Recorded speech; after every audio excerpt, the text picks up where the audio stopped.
Assalamualaikum warahmatullahi wabarakatuh. Om Swastiastu, nama budaya, salam kebajikan, tabik pun. Perkenalkan, nama saya Febi Aprilia, MPM 2152011071. Dengan mata kuliah Hukum Pidana serta dosen pengampunya ialah Ibu Emilia Susanti SHMH. Di sini saya akan menyampaikan atau mempresentasikan materi saya yang berjudul penyertaan atau delnaming. Penyertaan atau delnaming adalah suatu tindak pidana yang dilakukan oleh beberapa orang atau pelaku yang dimana masing-masing pelakunya ini dapat dimintai pertanggungjawaban dari setiap perannya masing-masing dalam melakukan tindak pidana. Biarpun perbuatan tersebut tidak memenuhi seluruh unsur tindak pidana, tetapi para pelaku yang turut serta atau turut campur tetap dapat dimintai pertanggungjawaban. Beberapa istilah dari penyertaan atau delnaming, yang pertama 1. Turut ikut campur atau tresna. 2. Turut berbuat delik atau karni. 3. Turut serta atau utrecht. 4. Penyertaan, delnaming, bahasa Belanda, complicity, bahasa Inggris, dan participation, bahasa Prancis, serta 5. Penanggung jawab pidana. Bentuk penyertaan atau delnaming dibedakan menjadi 2, yakni pembuat dan pembantuan. Pembuat, sebagaimana dalam pasal 55 ayat 1 berbunyi, A. Melakukan itu dimaksud dengan flagger. B. Menyuruh melakukan atau doenflagger. Ada 2, yakni pelaku langsung dan pelaku tidak langsung. C. Turut serta melakukan atau medeflagger. Dan D. Membujuk untuk melakukan atau uitlokker. 1. Melakukan atau flagger. Melakukan atau flagger ini adalah orang yang memenuhi semua unsur delik yang dirumuskan dalam undang-undang, baik dari unsur subjektif maupun objektif. Dalam pasal 55 KUHP, yang harus dipandang sebagai dader bukan saja mereka yang telah menggerakkan orang lain untuk melakukan delik, melainkan juga mereka yang telah menyuruh melakukan dan mereka yang turut melakukan. Adapun syarat terjadinya flagger, yakni A. Adanya actus reus dan mens rea. B. Telah memenuhi unsur subjektif dan objektif dalam tindak pidana. Contoh kasus yang akan saya jabarkan yakni seorang dokter yang melakukan praktik aborsi ilegal kepada pasiennya yang dibantu oleh perawat di daerah Cikini, Jakarta Pusat.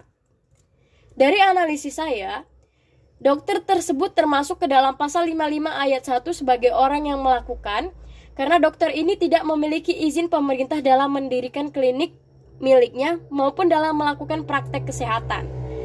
Dan dokter tersebut juga dikenai dengan pasal 194 Undang-Undang Kesehatan, serta perawat yang membantu termasuk ke dalam orang yang turut serta melakukan. 2. Menyuruh melakukan atau doenflagger. Menyuruh melakukan adalah seseorang yang menggunakan orang lain sebagai perantara, hanya diumpamakan sebagai alat. Syarat dari doenflagger yakni A. Alat yang dipakai adalah manusia, di mana manusia tersebut berbuat dan tidak dapat dipertanggungjawabkan. B. Kehendak ada pada orang yang menyuruh. C. Yang menyuruh dapat dimintai pertanggungjawaban. D. Sarana ditentukan oleh penyuruh. Adapun dari unsur doenflagger, yakni 1. Melakukan tindak pidana dengan perantara orang lain sebagai alat di dalam tangannya atau sebagai orang yang memiliki kekuasaan. 2. Orang lain itu berbuat tanpa kesengajaan, tanpa kealpaan, maupun tanpa tanggung jawab yang disebabkan oleh keadaan yang tidak ia ketahui, disesatkan, maupun tunduk pada kekerasan yang muncul. Contoh kasusnya ialah Doni menyuruh Joko menukarkan uang palsu di pasar dengan alternatif membelanjakannya.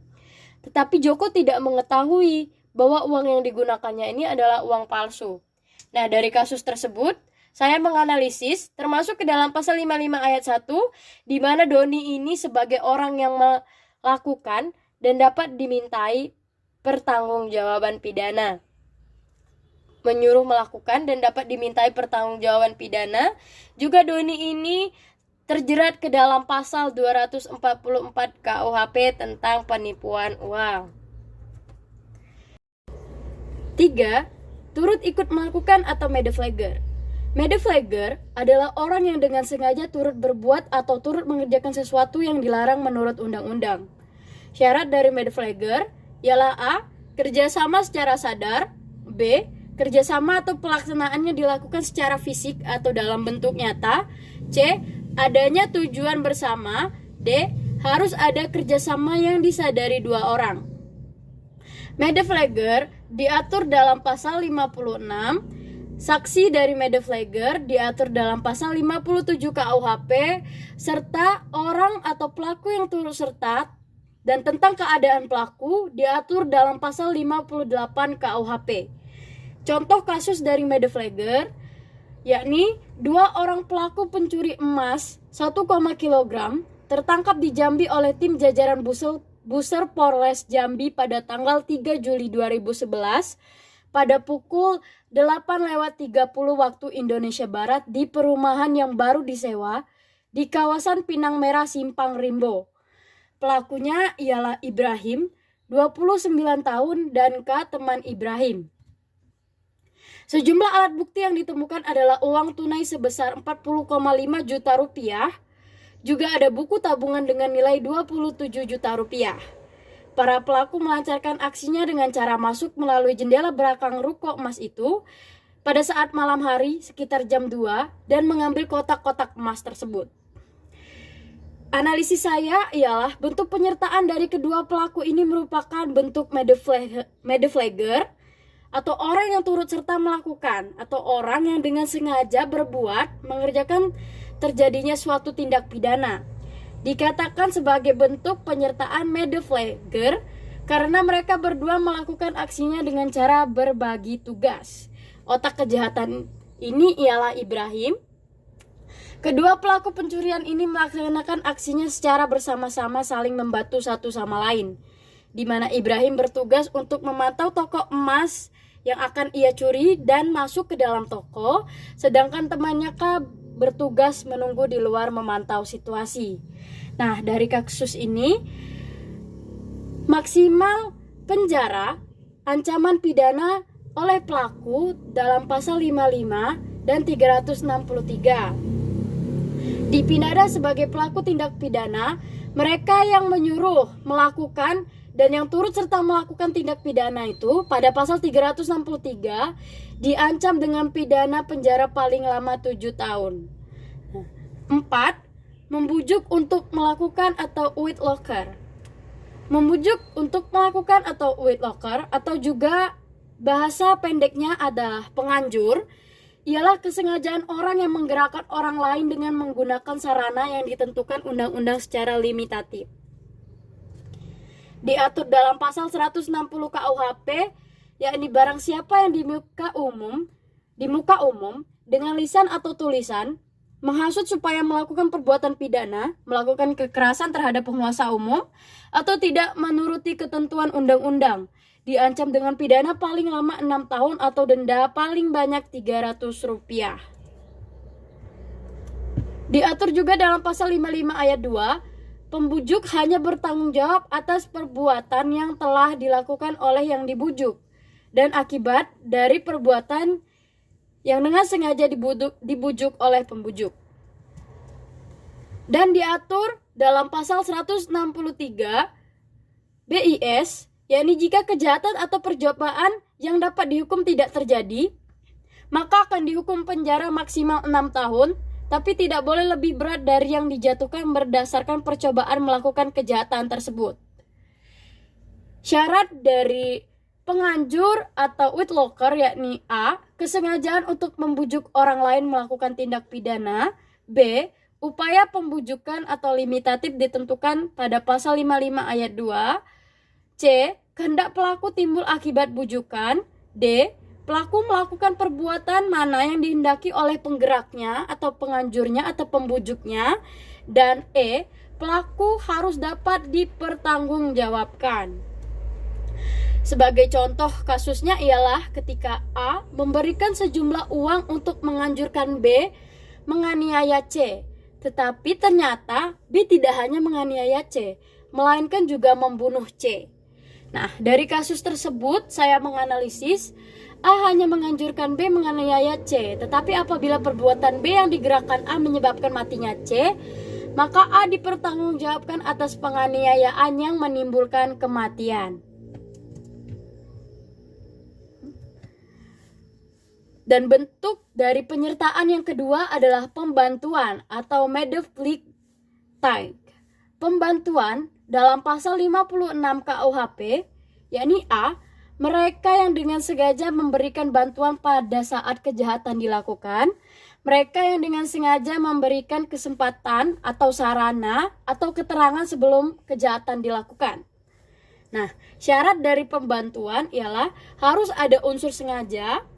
Yang B, bantuan berupa kesempatan sarana atau keterangan. Dan C, merupakan Oselifestanding Delneming. Pidana pokok untuk pembantu diancam lebih ringan dari pembuat.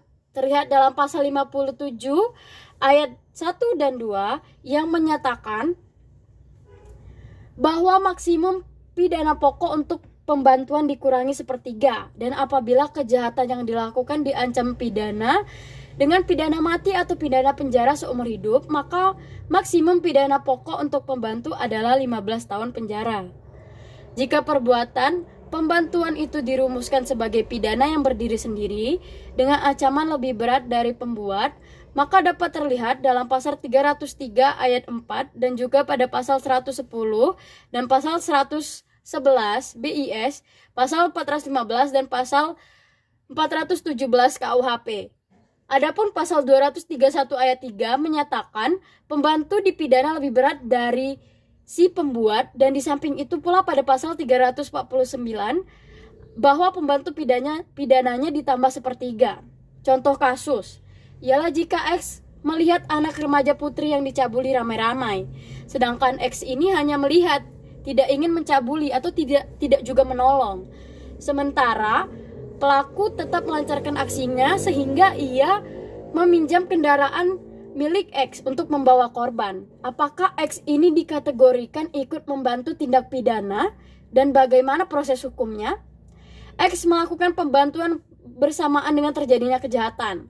X terkena pasal 56 ke 1 KUHP, di mana bahwa X ini meminjamkan mobilnya tanpa turut mengemudi. Sehingga dalam hal ini pembantuan yang dilakukan X berupa pembantuan pasif, yakni meminjamkan mobil untuk melakukan suatu kejahatan. Pembantuan yang dilakukan oleh X ini adalah pembantuan dalam melakukan tindak pidana pencabulan yang diatur dalam pasal 289 KUHP. Baiklah, saya kira presentasi saya cukup. Jika ada kekurangan saya minta maaf. Jika ada lebih maka tidak usah dikembalikan karena saya ikhlas. Ayu Tinting makan kepiting. Thank you for everything. And sekian. Wassalamualaikum warahmatullahi wabarakatuh.